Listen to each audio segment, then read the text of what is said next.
ओम नमो भगवते वासुदेवाय नमः। नमस्कार प्रिय भक्तगणों, आप सभी को योगिनी एकादशी की हार्दिक बधाई एवं अनंत शुभकामनाएं। एकादशी का दिन बहुत ही महत्वपूर्ण होता है। प्रत्येक माह के कृष्ण पक्ष और शुक्ल पक्ष की एकादशी तिथि के दिन एकादशी का व्रत धारण किया जाता है। एकादशी का व्रत भगवान विष्णु भगवान श्री कृष्ण को अति प्रिय होता है। सच्ची श्रद्धा के साथ, नियम और निष्ठा के साथ भक्त एकादशी का व्रत धारण करते हैं। इस दौरान भगवान विष्णु, माता लक्ष्मी, भगवान श्री कृष्ण का पूजन करते हैं, नियमों का पालन करते हैं। तो यह एकादशी सभी प्रकार के पापों को नष्ट करने वाली है। जब व्यक्ति के पाप और ताप नष्ट होते हैं तभी उनके पुण्यों का उदय हो पाता है। उसके बाद ही सांसारिक सुखों की प्राप्ति हो पाती है। एकादशी की तिथि महीने में 2 बार आती है, एक शुक्ल पक्ष में और दूसरी कृष्ण पक्ष में। एकादशी को सबसे शुभ दिनों में से एक माना जाता है और इस दिन भक्त कठोर व्रत का पालन करते हैं। इस व्रत में दशमी तिथि के सूर्यास्त के बाद से अन्न ग्रहण नहीं किया जाता और द्वादशी तिथि को विधि विधान से पूजा करके ही व्रत का पारण शुभ मुहूर्त में किया जाता है। तो दोस्तों, आज की इस वीडियो में हम आषाढ़ मास की योगिनी एकादशी के बारे में बात करेंगे। आज हम आपका कंफ्यूजन दूर करेंगे कि आपको योगिनी एकादशी व्रत कब रखना है, 1 जुलाई या फिर 2 जुलाई को। लेकिन वीडियो को पूरा देखिएगा, तभी आपकी संशय दूर होगा।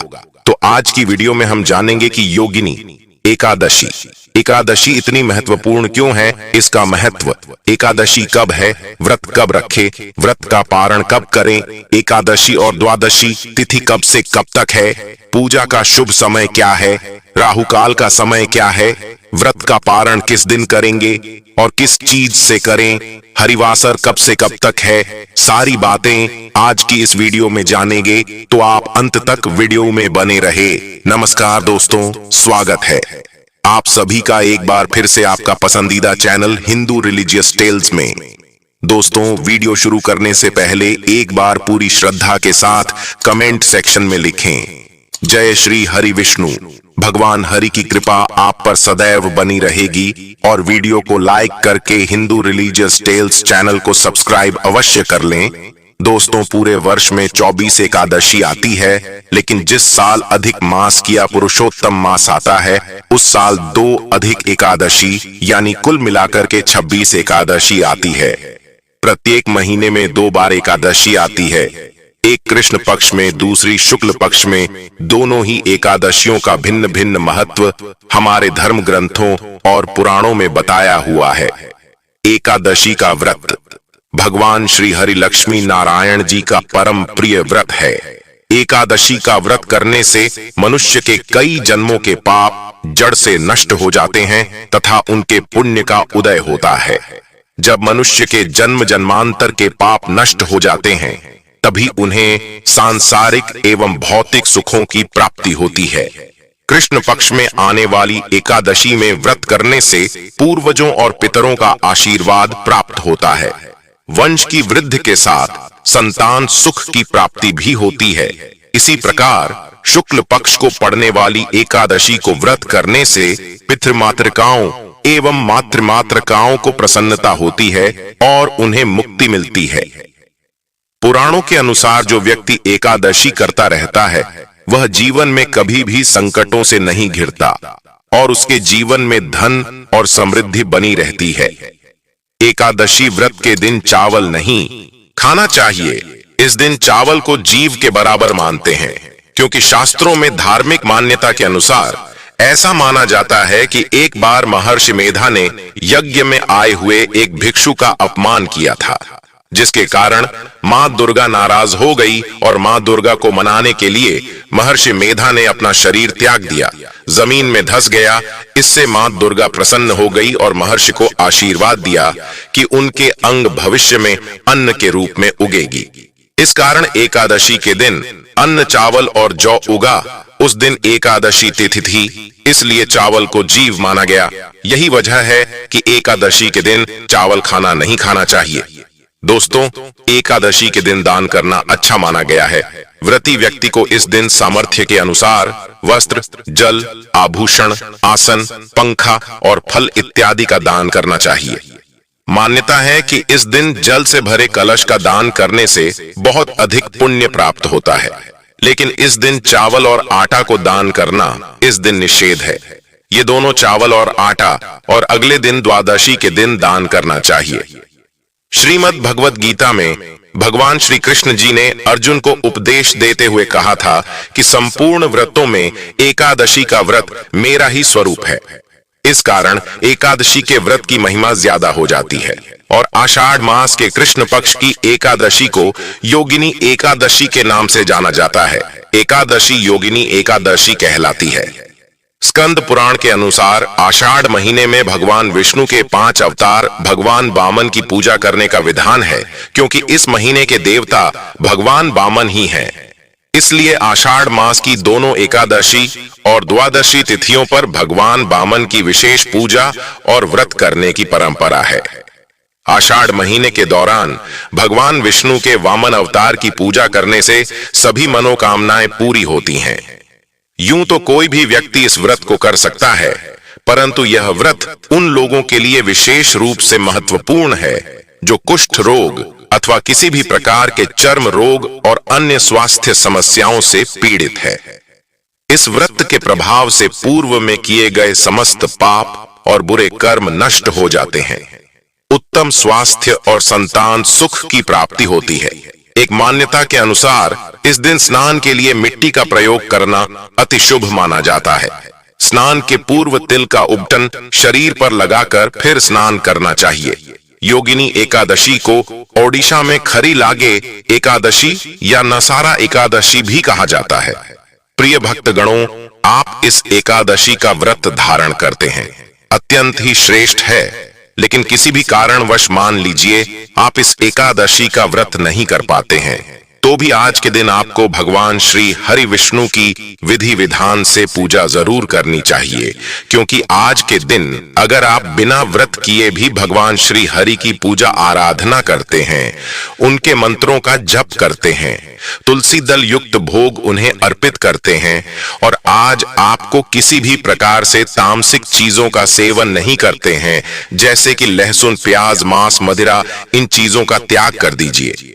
व्रती दशमी के दिन एक समय शुद्ध और सात्विक भोजन करें। दशमी के दिन चावल, शहद, लहसुन, प्याज, मांस, मदिरा, मसूर की दाल, कटहल की सब्जी का उपयोग भोजन के रूप में नहीं करना चाहिए। दशमी के दिन पराय अन्न अर्थात दूसरे के घर का भोजन नहीं करना चाहिए। ब्रह्मचर्य व्रत का पालन करें। एकादशी के दिन सुबह जल्दी उठ करके स्नान करके पूजा अर्चना करके एकादशी व्रत का संकल्प धारण करें। पद्म पुराण के उत्तरखंड के अध्याय 46 में श्लोक नंबर 43 में लिखा हुआ है, हे कमल नयन भगवान, अच्छे एकादशी के दिन निराहार रह करके दूसरे दिन ही भोजन करूंगा। एकादशी के दिन संकल्प आपको धारण करना चाहिए। एकादशी के दिन सुबह सूर्य भगवान को जल अर्पण करें, माता पिता को प्रणाम करें, तुलसी जी का पूजन करें, गौ माता का पूजन करें। एकादशी के दिन अन्न नहीं खाना चाहिए, केवल और केवल फलाहार करना चाहिए। सर्वोत्तम फलाहार गाय का दूध एवं फल माना गया है। झूठ न बोले, क्रोध न करें, लड़ाई झगड़ा एवं वाद विवाद बिल्कुल न करें। ब्रह्मचर्य का पालन करना चाहिए। दाढ़ी कटिंग या सेविंग नहीं करवाए। शरीर के अंग के कोई भी बाल काटना या कटवाना वर्जित माना जाता है। नाखून नहीं काटना चाहिए। किसी भी प्राणी का, किसी भी मनुष्य का, किसी भी जीव का अपमान या अनादर न करे। दिन में सोना नहीं चाहिए। रात्रि में जागरण करें। पूजन पाठ करके ब्राह्मण देवता के मुख से ही एकादशी व्रत कथा का श्रवण आपको करना चाहिए।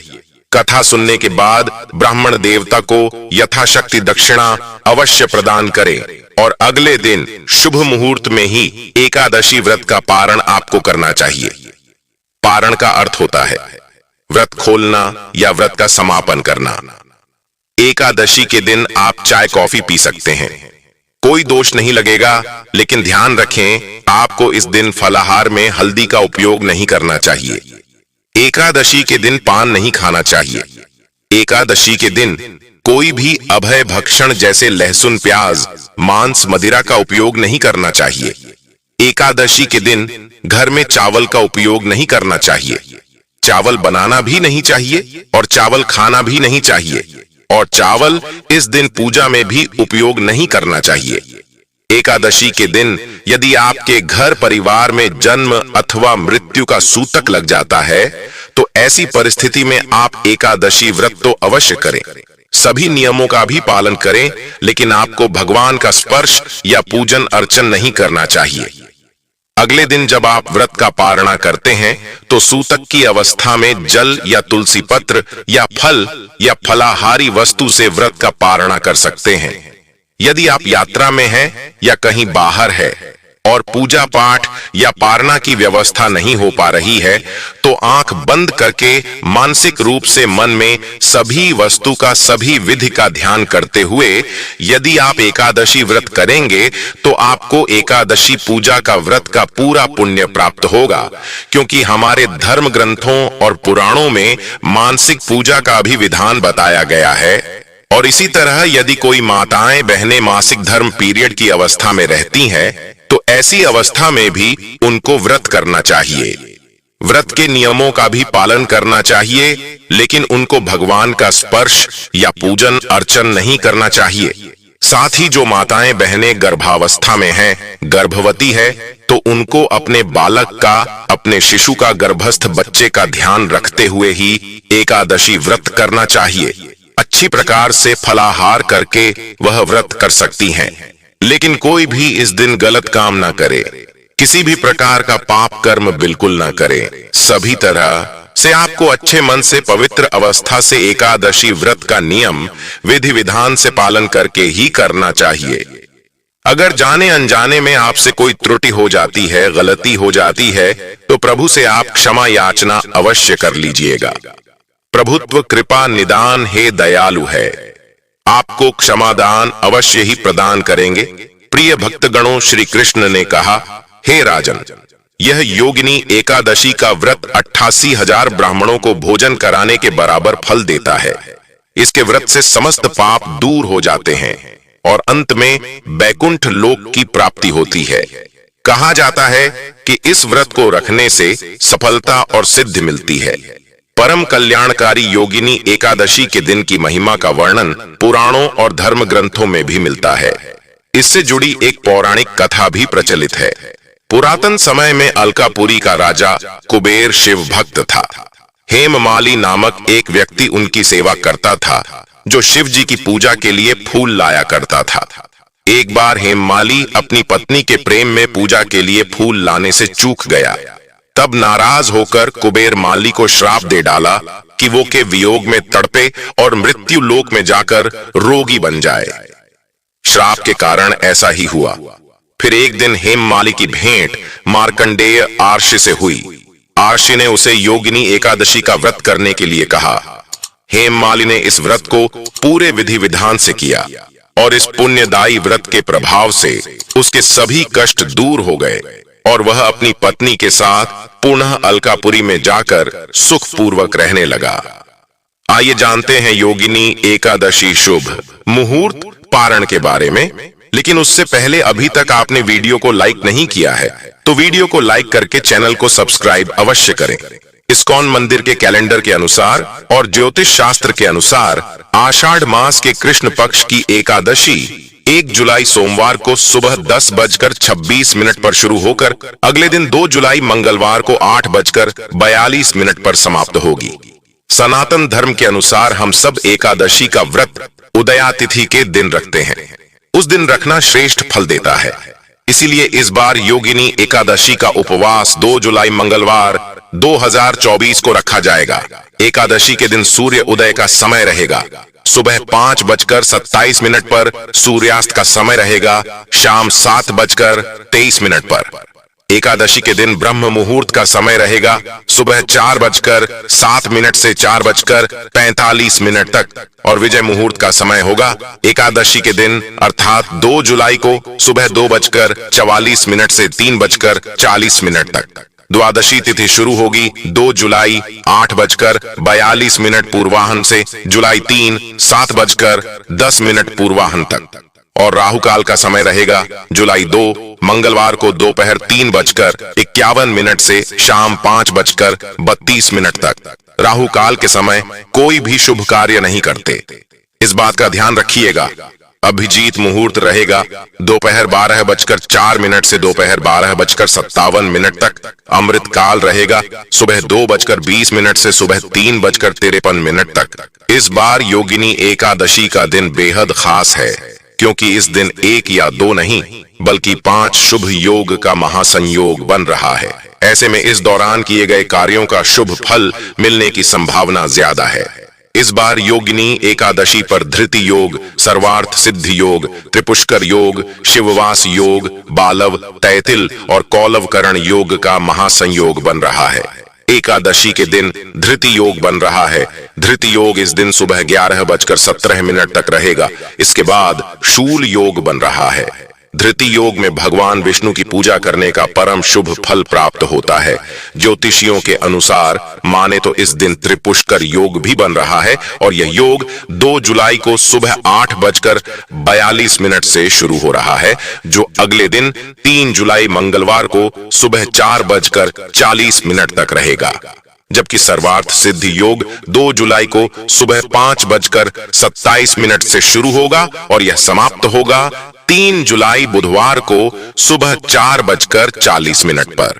कहते हैं कि इस बीच में अगर भगवान विष्णु, माता लक्ष्मी, महादेव, पार्वती जी का पूजन किया जाता है तो मनवांछित फल की प्राप्ति होती है। धार्मिक मान्यताओं के अनुसार सर्वार्थ सिद्धि योग में किया गया कार्य सफल सिद्ध होता है। वहीं त्रिपुष्कर योग में पूजा पाठ, दान, यज्ञ या कोई अन्य शुभ कार्य करने से 3 गुना फल प्राप्त होता है। त्रिपुष्कर योग में योगिनी एकादशी व्रत की पूजा करना अच्छा रहेगा। इसी तरह योगिनी एकादशी के दिन शिववास योग भी बन रहा है। इस दिन भगवान सुबह 8:42 तक कैलाश पर विराजमान रहेंगे। उसके बाद में नंदी पर सवार हो जाएंगे। भगवान शिव के कैलाश और नंदी पर विराजमान रहने के बीच की अवधि को शिववास योग कहते हैं। इस बीच में अगर भक्त शिवालय में जाकर भगवान महादेव और माता पार्वती जी का पूजन करते हैं तो उन्हें सभी सिद्धियां भगवान महादेव और माता पार्वती जी सुलभ करवा देते हैं। योगिनी एकादशी के व्रत का पारण हरिवासर तिथि में नहीं करना चाहिए। हरिवासर तिथि समाप्त होने पर ही व्रत का पारणा करना चाहिए। हरिवासर का समय द्वादशी तिथि के पहले 1/4 समय को कहा जाता है। व्रत का पारण द्वादशी तिथि में करना ही श्रेष्ठ होता है। व्रत का पारण द्वादशी तिथि के समाप्त होने से पहले कर लेना चाहिए। द्वादशी तिथि के समाप्त होने पर व्रत का पारण करने से एकादशी व्रत का पुण्य क्षीण हो जाता है। इसलिए द्वादशी तिथि समाप्त होने से पहले ही व्रत का पारण कर लेना चाहिए। व्रत का पारण 3 जुलाई बुधवार 2024 को सुबह सूर्य उदय से यानी 5:28 से 7:10 के मध्य का समय रहेगा। अर्थात पारण की कुल अवधि 1 घंटा 42 मिनट है। इसी बीच के समय में व्रत का पारण करना श्रेष्ठ रहता है। पारण यानी द्वादशी के दिन एक निश्चित समय पर कुछ नियमों का पालन करते हुए एकादशी व्रत को पूर्ण करना। जब कोई व्यक्ति एकादशी व्रत का आरंभ करता है तो उसे इस व्रत के पारण द्वारा उसे भी पूर्ण करना चाहिए। हमारे शास्त्रों में बताया गया है कि यदि कोई व्यक्ति निर्धारित पारण समय के अंदर एकादशी का पारण नहीं करता है तो उसे द्वादशी पर फिर से पूरा दिन उपवास करना पड़ेगा और वह त्रयोदशी पर ही उसे पूर्ण कर पाएगा। कई बार कुछ लोग यात्रा में होते हैं या फिर भूल जाने के कारण एकादशी व्रत तो कर लेते हैं लेकिन उसका पारण नहीं कर पाते। ऐसे प्रसंगों में व्यक्ति को सावधानी पूर्वक याद से एकादशी व्रत का पारण अवश्य करना चाहिए। प्रिय भक्तगणों, ये थी एकादशी से संबंधित संपूर्ण जानकारी। उम्मीद करता हूं आपको यह जानकारी पसंद आई होगी। पसंद आई हो तो लाइक कर दीजिए। हिंदू रिलीजियस टेल्स चैनल को सब्सक्राइब करके बेल आइकन का बटन अवश्य ही दबा दीजिए। मिलते हैं अपने आप वीडियो में, तब तक के लिए धन्यवाद। जय श्री राम। हर हर हर महादेव।